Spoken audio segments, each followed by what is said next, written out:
Welcome, John Edwards.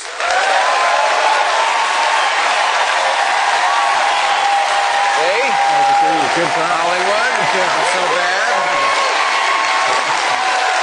Thank you.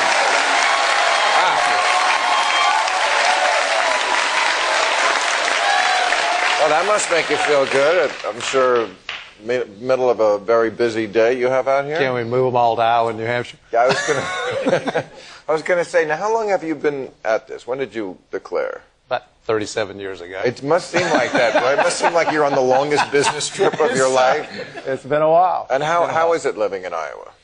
It's fine. I like the people in Iowa. Oh, I know. And New Hampshire. I'm not just living in Iowa. Right. And where do you stay? I mean, you don't impose on people and live in their houses, do you? Sometimes. You do? Sometimes, yeah. Wow. Yeah. And you live in hotels? Hotels, whatever hotels nearby.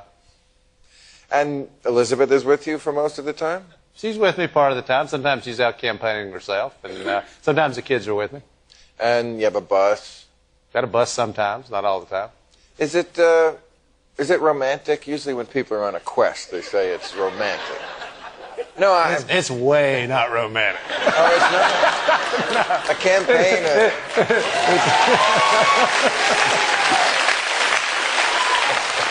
Except, of course, what Elizabeth's saying. Yeah.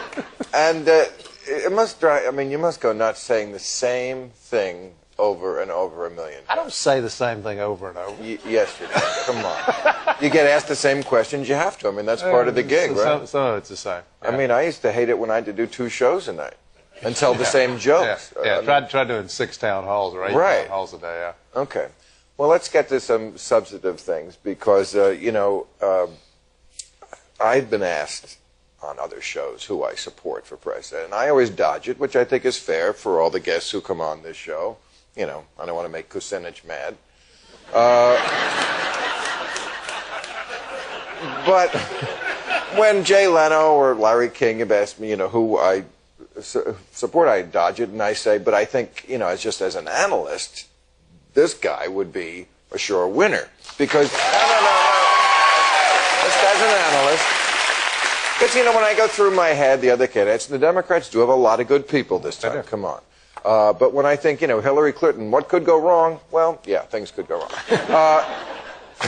But when I said this to Bill O'Reilly, he just went nuts. I want to show you the clip of Bill O'Reilly when we had the same conversation. I would say for the Democrats, the one sure winner would be John Edwards. Now, I think you're out of your mind that John Edwards would never get anywhere close to winning any election because his campaign is just disorganized, and he doesn't know what he's saying from day to day, and he's very left-wing. Really? He used to be a moderate. Now he's a left-wing guy. But look, you may be right and I may be wrong. I love the way he qualified. These are my strongly held opinions, but I could be all completely batshit. But that's the best endorsement a Democrat could get, is have Bill O'Reilly be against you. Why does he think you're so left-wing? I have no idea. Maybe he thinks I'm actually saying something. Somehow if we don't say something, we're not, we're in the center. But if you actually say something, they put you in the left wing. I mean, poverty, yes, you were kind of out front on that last time. Health care, now everybody concedes you had the first plan. Yeah. Why is it the best one? Mine? Yeah. Well, some others have come along. Senator Clinton came along with a plan a month or so ago. It's very seminal. So why is yours better? Is it the same plan? No, I think it's a different approach. I think one of the lessons she thinks she learned from the failure of the 1990s is the way you get a health care plan passed is you sit at a table with insurance companies and drug companies and lobbyists and you negotiate. And those people are never going to give anything away. I think you got to take them on and beat them if you want universal health care. What do you... Yeah, I would agree with that. What do you make of her vote on the Iranian situation, that whole brouhaha about calling them a terrorist force? It's very troublesome. I mean, you got Bush and Cheney rattling their saber about Iran. Sounds very similar to what we heard on Iraq. And they want to declare the Iranian Revolutionary Guard a terrorist organization. Some good people who are running for president, Senator Biden, Senator Dodd, voted no. Senator Clinton voted yes. I strongly disagree with it. I think we can't give this president an inch when it comes to something like war. And it just also, I worry. I mean, I worry is 6 months from now, Bush invades Iran. Are we going to hear, well, only if I'd known then what I know now? You know, we've been down this road. We've got to learn our lessons. Well, my terror alert went up this week when I saw this report on the environment. I think my environmental color code is now from orange to red. It said that 23% of the North Pole, you know, Santa Claus's home, disappeared just in the last 2 years. It's so much worse than it was just when Al Gore's movie came out. Yeah. And what they were saying was that 80% of the sun's energy and radiation bounces off this ice. Right. So if the ice goes, we're basically going to boil. Right. So tell me why you, of all the candidates, are hands down going to be the best president on the environment, because I need to hear that. Because it's a crisis, an absolute crisis, and America's got to understand what a crisis is, and what a crisis it is. I think we've got to do a lot of things. We ought to have a national cap on carbon emissions. We ought to make the polluters pay. We ought to use the money that the polluters pay to invest in wind and solar and cellulose-based biofuels. No more nuclear power plant. I'm against that. No more coal-fired power plant. Makes the situation worse. And here's the most radical idea.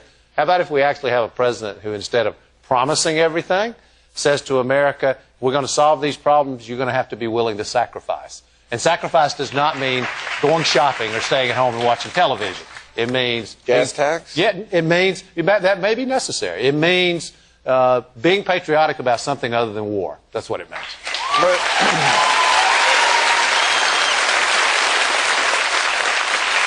But you support ethanol. You want us to produce 65 billion gallons by 2025, and ethanol from corn, which of course is grown in Iowa, doesn't do anything to reduce, from everything I've read, our dependency on foreign oil, and only makes a small dent in greenhouse gases. Why is this not a boondoggle? Why do I think if we had the first primary in Vermont, we would be subsidizing biofuels made out of syrup?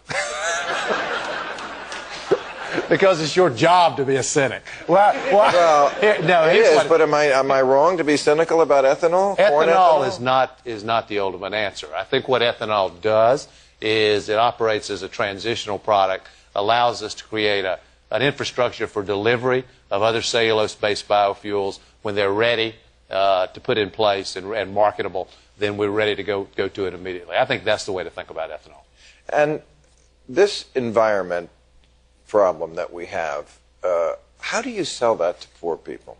How do you sell that to people who have such immediate concerns that they say, come on, I can't think about what's going on with the North Pole and polar bears. I can't feed my kids. I can't get them health care. But you could feel, when I was growing up in the 60s and John Kennedy said America's going to the moon, it wasn't just rich people that thought that was a good idea.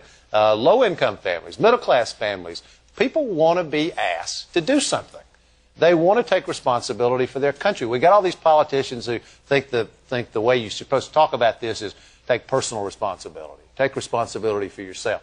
Well, how about if we take responsibility for this country that we all love, instead of just being responsible for ourselves? I think they will respond. Now, that doesn't mean you're talking about green. New Orleans, for example, was a great city. We had a great opportunity to rebuild New Orleans as a green city. It wasn't done. And by the way, one last thing. Having spent so much time in New Orleans and announced my presidential campaign from there, we don't need a surge in Baghdad. We need a surge in New Orleans. That's where we need a surge. And speaking of surges, I hate to get into the horse race aspect of it, but how is John Edwards going to surge ahead of your two competitors? Because when it gets to the end, at this point in 2003, Howard Dean looked like the runaway winner for the nomination. Right. When it gets to the end, people in Iowa and New Hampshire who are looking you in the eye and not just watching you for 30 seconds on television, they want to know what you're made of. I mean, they want to know if you really stand for something, if you're willing to take on this system that doesn't work, whether, your ideas for health care,